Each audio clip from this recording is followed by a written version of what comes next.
अच्छा एक बात बताएं, अगर आपको अपनी टॉक्सिक फैमिली से भागना हो तो आप सबसे पहले क्या चेक करेंगे? जीपीएस, बैंक बैलेंस या अपनी गाड़ी का टायर प्रेशर? अगर आप जंजीरें ड्रामा के सरबुलंद हैं, तो आप ये सब छोड़कर पहले निम्को खाने बाजार चले जाएंगे। वेलकम बैक इंटरनेट के दोस्तों। और आज हम बात कर रहे हैं डायरेक्टर फहसाद कश्मीरी के नए मास्टर क्लास जंजीरें की। आज हम बात करने वाले हैं जंजीरें के उन एपिसोड्स की जहां ड्रामास भी फुल चार्ज है, फैमिली पॉलिटिक्स भी पीक पर है, इमोशनल डैमेज भी अनलिमिटेड है और कॉमन सेंस फिर से छुट्टी पर नजर आता है। मतलब इस हवेली में सुकून की वैल्यू इतनी ही रेयर हो गई है जितनी पाकिस्तान में स्टेबल पेट्रोल प्राइसेस की। एपिसोड की शुरुआत होती है एक और धमाकेदार ट्रेजेडी से। खेत बर्बाद, फसलें तबाह, जानवर जख्मी और वफादार लोगों की पिटाई ऐसी हुई कि देखकर लगता है वो बैटलफील्ड से नहीं, WWE रॉयल रंबल से वापस आए हैं। अब नॉर्मली कोई समझदार बंदा एविडेंस कलेक्ट करेगा, इन्वेस्टिगेशन करेगा, सिचुएशन को एनालाइज करेगा, लेकिन ये फ्यूडल फैमिलीज हैं। यहाँ इन्वेस्टिगेशन से पहले एलिगेशन और एलिगेशन से पहले गुस्सा एक्टिवेट हो जाता है और फौरन उंगली उठती है तूरसम पर। जी हाँ, हवेली का परमानेंट स्केपगोट। ऐसा लगता है तूरसम का नाम फैमिली रजिस्टर में नहीं, कंप्लेंट रजिस्टर में लिखा हुआ है।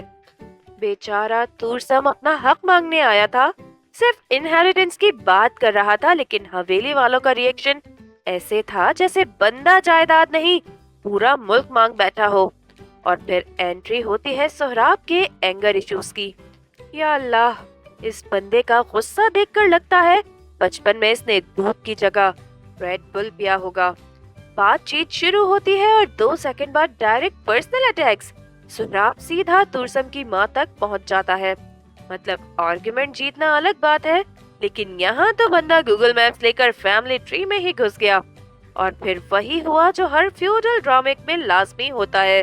डिस्कशन कन्वर्ट हो जाती है WWE स्मैकडाउन में, और बीच में शेरदिल जो टेक्निकली लीडर है, लेकिन उस वक्त मुझे वो स्कूल का सीनियर मॉनिटर लगा जो दोनों तरफ के लड़कों को अलग करने की कोशिश कर रहा था। शेरदिल आखिरकार तूरसम को हवेली से निकाल देता है। अब यहाँ राइटर एक्सपेक्ट कर रही थी कि तूरसम इमोशनल होकर चला जाएगा। ऑनेस्टली, जितना ड्रामा इस बंदे ने बचपन से फेस किया है, उसके बाद एटीट्यूड तो बनता है। बीबी जान ने बचपन में उसे अपनाया नहीं, फैमिली ने कभी पूरा एक्सेप्ट नहीं किया, हर प्रॉब्लम का ब्लेम भी उसी पर लगाया, और फिर सब शॉक्ड हैं कि बंदा इमोशनली डिस्कनेक्टेड क्यों है। तूरसम को विलन समझना आसान है, लेकिन उसकी स्टोरी सुनो तो बंदा विलन कम और इमोशनल नेग्लिजेंस का लाइफ टाइम विक्टिम ज्यादा लगता है। लेकिन दोस्तों, इस पूरी टॉक्सिसिटी के दरमियान एक मिरेकल भी होता है, और मिरेकल का नाम है एजुकेशन। जी हाँ, सरबुलंद डाइनिंग टेबल पर बॉम्ब गिराता है, बानो को मास्टर स्कॉलरशिप मिल गई है। अब नॉर्मल फैमिलीज में इस बात पर सेलिब्रेशन होती है, केक आता है, लेकिन ये हवेली है मेरे दोस्तों। यहाँ स्कॉलरशिप की खबर सुनकर सोहराब का बीपी हाई हो गया। उसका रिएक्शन ऐसे था जैसे बानो मास्टर करने नहीं, अवेंजर्स ज्वाइन करने जा रही हो। जनाब फौरन बोल उठे, लोग क्या कहेंगे। और दोस्तों, सच में बता रही हूँ, पाकिस्तानी ड्रामा में मुझे सबसे मिस्टीरियस कैरेक्टर हमेशा ये लोग ही लगते हैं। ऐसा लगता है पूरे मुल्क का सीक्रेट गवर्नमेंट डिपार्टमेंट है। खैर, सरबुलंद पहली बार फुल हीरो मोड में नजर आया, और ऑनेस्टली ये वो मोमेंट था जब मुझे लगा बंदा सिर्फ प्रीटी फेस नहीं, बैकबोन भी रखता है। वो बीबी जान के सामने खड़ा हो जाता है और कहता है, बानो फारिग रहकर क्या करेगी हवेली में, और बानो फिर रोना शुरू कर देती है। और यहाँ इमोशनल डैमेज अटैक सक्सेसफुल हो जाता है। बीबी जान का दिल पिघल जाता है, जो औरत सालों से ट्रेडिशंस की सीईओ बनी हुई थी, आज पहली बार सिस्टम अपडेट इंस्टॉल कर लेती है और बानो को इजाजत मिल ही जाती है। मुझे तो लगा कि बैकग्राउंड में नेशनल एंथम बजना चाहिए था, क्योंकि हवेली में एजुकेशन अप्रूव होना ऑलमोस्ट हिस्टोरिकल इवेंट ही है। लेकिन खुशी को जंजीरे में ज्यादा सरवाइव करने की इजाजत नहीं, क्योंकि अगला इमोशनल बॉम्ब माहगुल गिरा देती है। और यहाँ पता चलता है शेरदिल सीक्रेटली बीमार है। जी हाँ, वो शेरदिल जिसका नाम सुनकर लोग सीधे होकर बैठ जाते हैं, जो पूरे इलाके का लीडर है, जो हर मसले का सॉल्यूशन लगता है, खुद सीरियस हेल्थ इश्यूज से गुजर रहा है। नींद नहीं आती, बॉडी वीक हो रही है, तबीयत खराब रहती है, लेकिन जनाब डॉक्टर के पास नहीं जा रहे। क्लासिक देसी मर्द सिंड्रोम। बुखार 104 हो तब भी कहेंगे बस थकन है। 2 दिन से सांस नहीं आ रही तब भी कहेंगे वेदर इश्यूज हैं। शेरदिल भी वही कर रहा है और माहकुल बेचारी परेशान है। उसको लगता है कुछ सीरियस है और ऑनेस्टली ऑडियंस को भी अब यही लगता है, क्योंकि पाकिस्तानी ड्रामास में जब कोई कैरेक्टर अपनी हेल्थ छुपाता है तो समझ जाओ राइटर कोई बड़ा इमोशनल बिल भेजने वाली है। और फिर आता है एपिसोड का सबसे इमोशनल और डेंजरस सीन, सरबुलंद और बानो का डेथ सीन। दोनों फ्यूचर के ख्वाब देख रहे हैं, प्रॉमिसेस कर रहे हैं, वफादारी की कस्में खा रहे हैं और इतने खुश नजर आ रहे हैं कि मुझे फौरन टेंशन शुरू हो गई, क्योंकि पाकिस्तानी ड्रामा का एक गोल्डन रूल ये भी है, जितना ज्यादा रोमांटिक सीन होगा उतनी ही करीब हार्ट ब्रेक्स भी होंगे।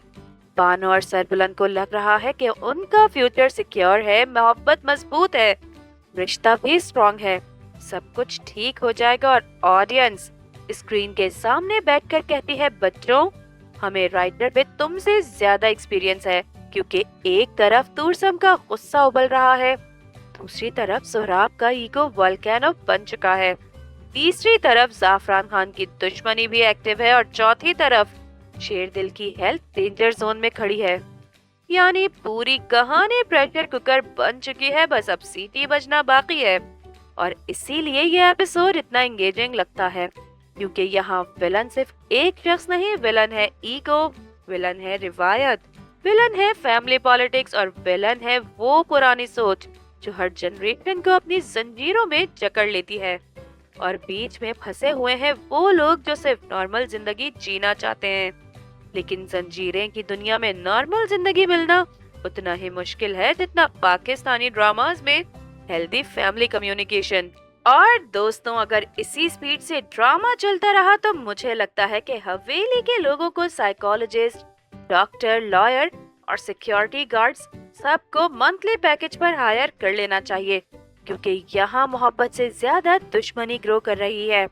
हर एपिसोड के साथ इमोशनल डैमेज का बिल डबल होता जा रहा है। डायरेक्टर फहसाद कश्मीरी का जंजीरें कोई ड्रामा नहीं, बल्कि रूरल रोमांस और फ्यूडल सर्कस का ऐसा कॉम्बो है जहां लॉजिक हर एपिसोड में लापता रिपोर्ट हो जाती है। कहानी तब शुरू होती है जब एक पाम रीडर आंटी शेरबानो का हाथ देखकर खुद ट्रॉमा में चली जाती हैं, जैसे हाथ में लव स्टोरी नहीं पूरे सीजन की तबाही लिखी हो।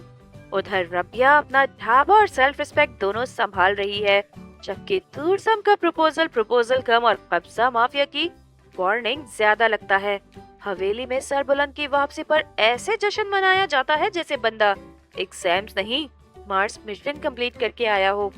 बेचारी बानो उसकी पसंद नापसंद पर इतनी रिसर्च करती है जितनी स्टूडेंट थीसिस में भी नहीं कर पाते। फिर शुरू होता है असली फ्यूडल ओलंपिक्स, शहर, साजिशें, थप्पड़, पंचायत और फैमिली पॉलिटिक्स। शेरदिल का लेजेंडरी थप्पड़ तुरसम को सीधा विलन मोड में डाल देता है। तुरसम बदला लेता है, खून की नदियां बह जाती हैं और शेरदिल पर माहगोल इस इंतकाम की भीड़ चढ़ जाते हैं और हर दूसरा कैरेक्टर इमोशनल डैमेज का शिकार हो जाता है। लेकिन असल कातिल शेरदिल और माहगुल का कोई और ही है जो अभी तक किसी को नहीं पता। और क्लाइमेक्स, मुदस्सिर अपनी बीवी को बर्थडे पर वाटर टैंक में छुपा देता है। सरबुलंद और गार्ड्स हमेशा की तरह लेट पहुंचते हैं। मुदस्सिर लंबा फेयरवेल स्पीच देकर मर जाता है और रबिया को कब्रिस्तान टूर के बाद हवेली शिफ्ट कर दिया जाता है। यानी जंजीरे में प्यार कम, ट्रॉमा ज्यादा और लॉजिक सबसे कम मिलती है। लेकिन वो किसी को भी दुश्मन का नाम नहीं बताती। अब सरबुलंद तुरसम को ढूंढने के फिराक में है और रबिया का दुश्मन भी तुरसम ही है। अब देखना ये है कि होता क्या है कहानी में।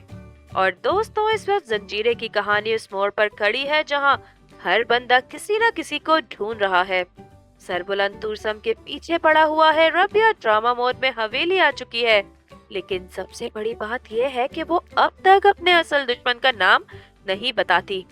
اور یہیں سے کہانی اور بھی انٹرسٹنگ ہو جاتی ہے، کیونکہ اگر ہر جرم کا الزام تورسم پر لگ رہا ہے تو پھر اصل ولن کوئی اور ہی ہے، یا تورسم واقعی خون خرابے کا ماسٹر مائنڈ ہے۔ اب دیکھنا یہ ہے کہ سربلند سچ تک پہنچ پاتا ہے یا نہیں، ربیہ زبان کب کھولتی ہے، اور سب سے اہم بات، اصل قاتل کا چہرہ کب بے نقاب ہوگا۔ تب تک کے لیے اپنا خیال رکھیں، کمنٹس میں بتائیں کہ آپ کے خیال میں اصلی ولن کون ہے۔ ملتے ہیں اگلے ایپیسوڈ کے ایموشنل ڈیمیج رپورٹ کارڈ کے ساتھ، تب تک کے لیے اللہ حافظ۔